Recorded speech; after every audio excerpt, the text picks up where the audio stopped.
mas tem uma outra invasão de estrangeiros que é a de técnicos, né? Sim. E assim, aí te afeta, você estava falando sobre os jogadores, afeta o futebol brasileiro de uma forma geral, só que a invasão de técnicos estrangeiros afeta os treinadores brasileiros, evidentemente, num local onde tinham 20 times brasileiros na Série A e 16 técnicos brasileiros, você tinha 16 possibilidades. Hoje em dia, tendo aí meio a meio, tá ficando cada vez mais complicado. Como é que você observa tudo isso, né? Essa invasão de estrangeiros, ela não está sendo só para os atletas, está sendo também para os treinadores e até, em alguns casos, mais treinadores do que...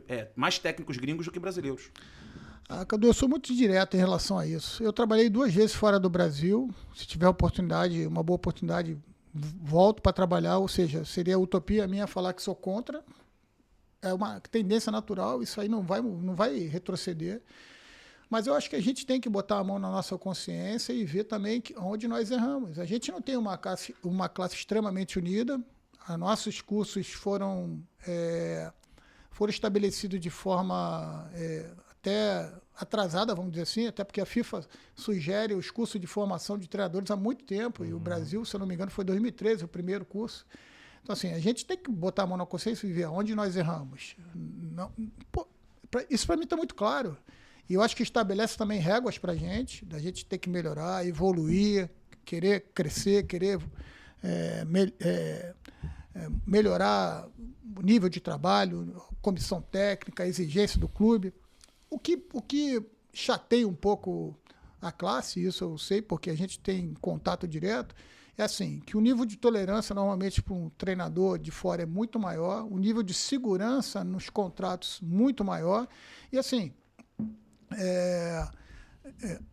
às vezes utiliza o fato de ser um treinador estrangeiro para servir de mais um escudo perante daqueles que estão acima, né, os caras que mandam, né, que se sentem que com um treinador estrangeiro vão ter um pouco mais de tempo, um pouco mais de tranquilidade. A cobrança é em cima deles agora, não é mais comigo não. Exatamente. Então, assim, trouxe o técnico estrangeiro que vocês queriam agora. Exatamente. Então, assim, é uma conjunção de fatores. Mas eu seria aqui muito inocente falar que também a gente não teve culpa nisso aí, porque a gente precisa continuar evoluindo.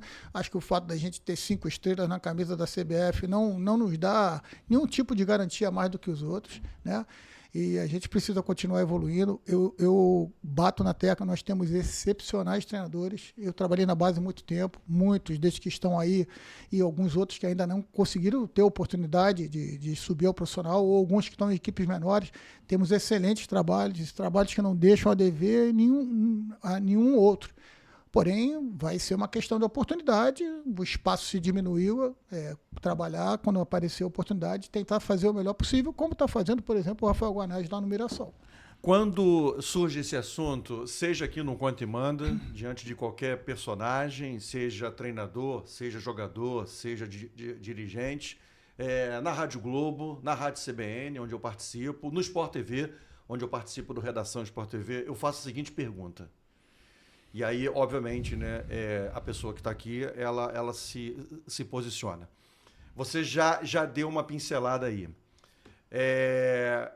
O pentacampeonato, as 5 estrelas, geraram uma soberba no brasileiro, no futebol brasileiro?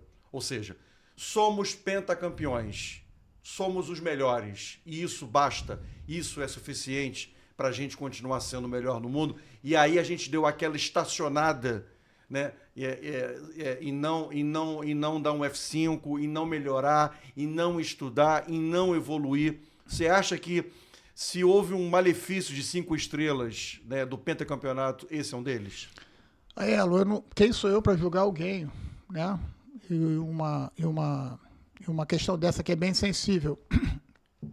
Mas assim, eu vejo que a gente precisa ter sempre, acho que todo profissional que se acomoda, profissional que acha que é o melhor, a tendência dali é só diminuir ou cair.